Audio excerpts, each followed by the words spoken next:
इससे कुछ मिलने वाला नहीं है। तो आज यहां पर आपको निवेड़ा करेंगे कि अल्लाह वाहिगुरु होता क्या है और हमने बना क्या दिया है। 3 प्रकार का ज्ञान है, अच्छी तरह समझ लोगे समझ में आ जाएगा, नहीं तो बताने वाला बता के चला जाएगा, आपके पल्ले कुछ नहीं पड़ेगा। 3 ही चीजें हैं इस दुनिया में, चौथी कोई चीज नहीं है।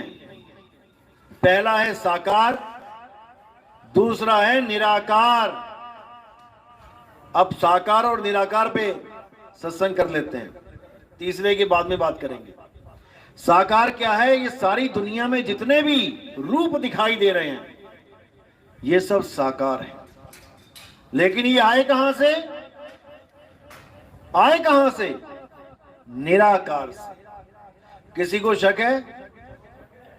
कोई भी ग्रंथ पढ़ लो आप, शिव के भगत हो, शिव महापुराण पढ़ लो, उसमें साफ लिखा है, सृष्टि रचना पढ़ो, कि शिव जी ही निराकार रूप से साकार रूप धारण करते हैं। यानी पहले निराकार थे फिर साकार हो गए। आप विष्णु महापुराण उठा के देख लो, उसमें लिखा है विष्णु जी के 2 स्वरूप हैं, एक निराकार एक साकार। निराकार से ही साकार जगत का सृजन होता है। अब देवी भागवत उठा लो, वहां पर भी लिखा है कि सृष्टि बनने से पहले मां दुर्गा ना स्त्री हैं, ना पुरुष हैं, ना नपुंसक हैं, वही निराकार हैं और निराकार से ही साकार की उत्पत्ति होती है। बिल्कुल स्पष्ट हो गया, साकार ही निराकार है, इन दोनों में कोई भेद नहीं है। अगर कोई यह सोचता है कि साकार और निराकार अलग अलग वस्तु हैं तो उसको अभी ज्ञान ही नहीं है। बर्फ और पानी, इनमें कोई भेद नहीं है। पानी के रूप में निराकार है, सब जगह विराजमान है। जैसे आपने एक पतीले में पानी डाला तो ऐसा कोई कोना नहीं बचेगा जहां पानी नहीं लग रहा है। 1 लीटर पानी डाल दिया, अब आपने उसी 1 लीटर पानी को ग्लास में जमा दिया और उसी पतीले में डाला तो क्या चारे कोने भर जाएंगे? उससे नहीं भरेंगे, वो एक ही जगह खड़ा रहेगा बर्फ रूप में। वो हो गया साकार और पानी के रूप में वो हो गया निराकार।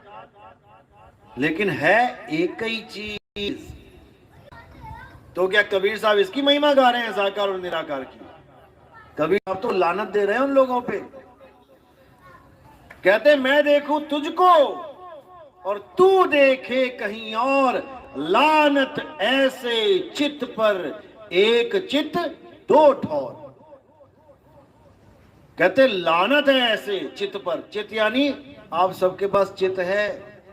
आधों का चित्त लग गया साकार में, आधों का चित्त लग गया निराकार में, और साहिब कह रहे लानत है ऐसे चित्त पर जो कभी साकार में और कभी निराकार में ही उलझा रहता है, जबकि दोनों एक ही हैं। आपने कई सत्संग में देखा होगा, महात्माओं के भगत लोग जाते हैं और एक दूसरे के पैर छूते हैं। आपने छुए? किस किस ने छुए हैं? हाथ खड़े करो। किसी ने नहीं छुए, आप लोग ने छुए हैं।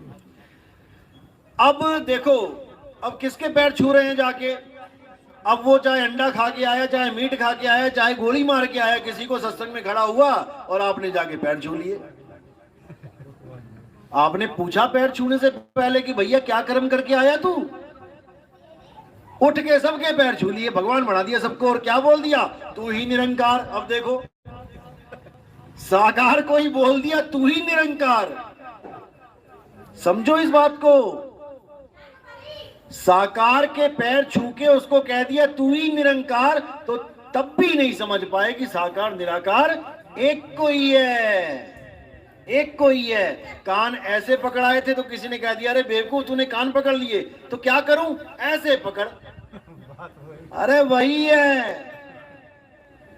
साहिब कहते हैं कोई निर्गुण में रीझ रहा, कोई सरगुण ठहराए, अटपटाल कबीर की मुंह से कहीं ना जाए। दादू जी की वाणी है।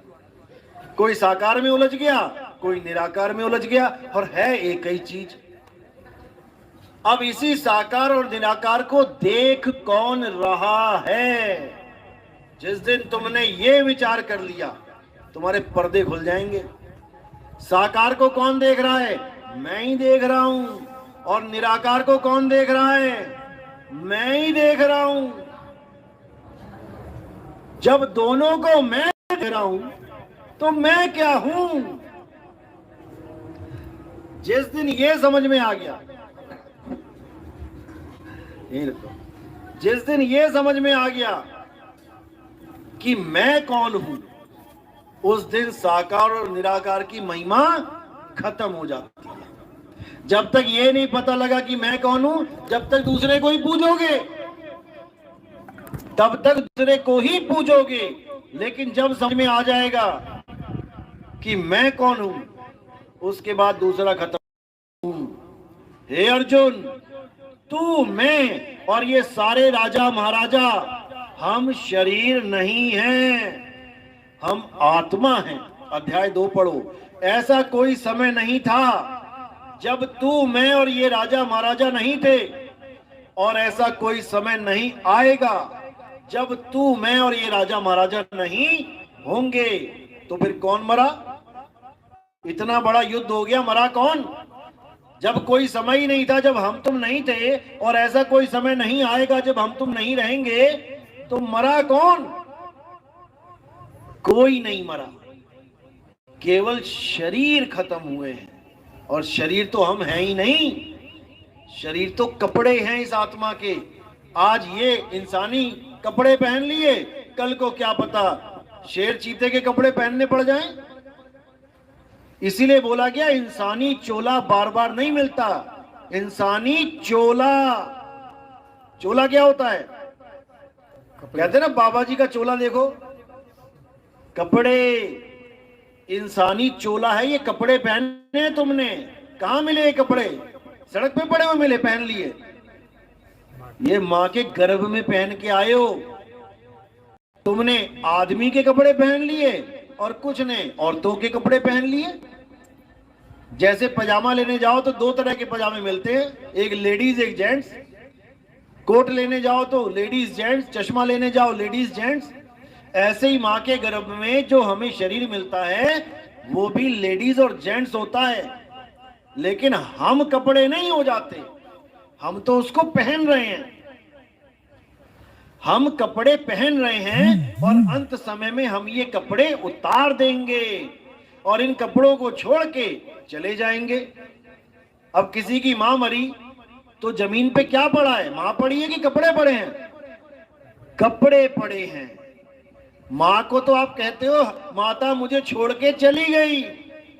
अब जो चली गई वो तुम कभी पहचान ही नहीं पाए कि चली कौन गई।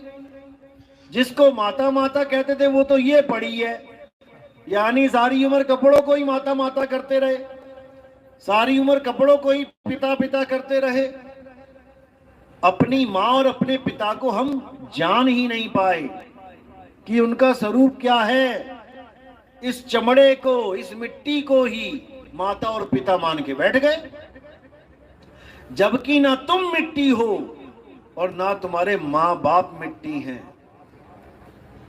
ना तुम आदमी हो ना औरत हो, ये कपड़े हैं, आपने धारण किए हैं कुछ समय के लिए। आप एक आत्मा हो जिसका भी नाश नहीं होता। तो जब तुम कपड़े नहीं हो, तुम आदमी औरत नहीं हो, तो भगवान राम क्या हैं? कपड़े हैं? नहीं है। भगवान राम ने भी मनुष्य का चोला धारण किया था। विष्णु जी ने अवतार देखो, विष्णु जी के पहला अवतार क्या है? मछली। अब कह दो विष्णु जी तो मछली हैं, कभी ना कहोगे विष्णु जी मछली हैं। फिर विष्णु जी ने अवतार लिया कछुए का, अब कह दो विष्णु जी कछुआ हैं, कभी ना कहोगे कछुआ हैं। फिर जंगली सुअर का अवतार लिया तीसरा, अब कोई कह दे विष्णु जी बराबर इज इक्वल टू जंगली सुअर, कभी ना बोलोगे। अब विष्णु जी ने अवतार लिया आदमी का, राम जी का, कृष्ण जी का। अब तुमने इसको ग्रहण कर लिया कि भाई विष्णु जी तो आदमी हैं, क्योंकि तुम आदमी के चोले में हो, इसलिए तुम्हें वो मनोहर लग रहा है। बाकी चोलों को तुमने रिजेक्ट मार दिया, आदमी के चोले को पकड़ लिया। कृष्ण जी बोलते ही बांसुरी हाथ में आ जाती है। अब विष्णु जी ने एक ही बार में 2 चोले धारण किए, आदमी का तो किया, औरत का भी कर लिया, लेकिन तुमने कभी ना माना विष्णु जी को औरत। कब किया था औरत का रूप धारण? जब अमृत बट रहा था और दैत्यों ने रूप बदल के देवताओं में बैठ के अमृत का पान किया था, तो कौन थी वो जिसने चक्कर से दोनों की गर्दन काट दी थी? आदमी था कि औरत? औरत रूप में थी। तो कह दो विष्णु जी औरत है? नहीं कहोगे। जब भस्मासुर को मारा, शंकर जी को भस्मासुर ने दौड़ा लिया, क्योंकि ऐसा आशीर्वाद दे दिया कि अब उस आशीर्वाद के सामने खुद भी झुकना पड़ गया। अब वो शंकर जी को भगा रहे हैं। अब शंकर जी ने किसको याद किया? विष्णु जी को, कि बचाओ प्रभु, कहां फंस गए। अब विष्णु जी अगर अपने असली रूप में आ जाते तो जैसे शंकर जी भाग रहे थे वैसे विष्णु जी को भी भागना पड़ता, क्योंकि वरदान ही ऐसा था। सिर पे हाथ रखा और भस्म। तब विष्णु जी ने क्या किया? मोहिनी रूप लिया, एक लेडीज का रूप लिया और आके डांस करने लगे उसके सामने और उसको भी नचाने लगे। अब जैसे जैसे वो डांस करे वैसे वैसे वो राक्षस डांस करे, भस्मासुर। डांस करते करते क्या दिमाग लगाया? अपना हाथ अपने सिर पे रख लिया, उधर उसने भी अपना हाथ अपने सिर पे रख लिया, भस्म हो गया। अब कोई कहे कि विष्णु जी तो औरत ही है, असली रूप तो औरत का है, जो शेषनाग पे है वो तो नकली रूप है, तो हजम नहीं होगा। कहने का मतलब ये है, विष्णु जी का ना तो आदमी का रूप है, ना औरत का रूप है, ना मछली का, ना कछुए का, ना जंगली सुअर का। विष्णु जी का असली रूप है आत्मा का। विष्णु जी आत्मा हैं, राम जी आत्मा हैं, कृष्ण जी आत्मा हैं। शरीर तो उन्होंने केवल लीला करने के लिए धारण किया है, जैसे आप लोग आत्मा हैं। शरीर तो केवल ये दुनियादारी करने के लिए धारण किया है। आप नहीं मिट्टी हो गए, आप नहीं आदमी और औरत हो गए। यही गीता में समझाया गया। हे अर्जुन, जो अपने आप को शरीर मानते हैं और जो मुझे भी शरीर करके जानते हैं, असल में वो मुझे जानते ही नहीं।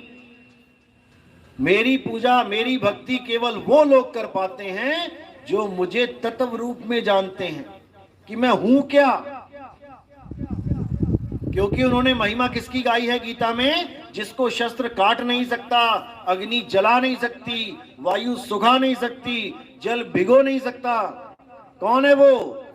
आत्मदेव है, अजन्मा है। लेकिन हम किसकी पूजा करने में लग गए? जिसके पैर में तीर लग गया था। किसके लगा था? कृष्ण जी के।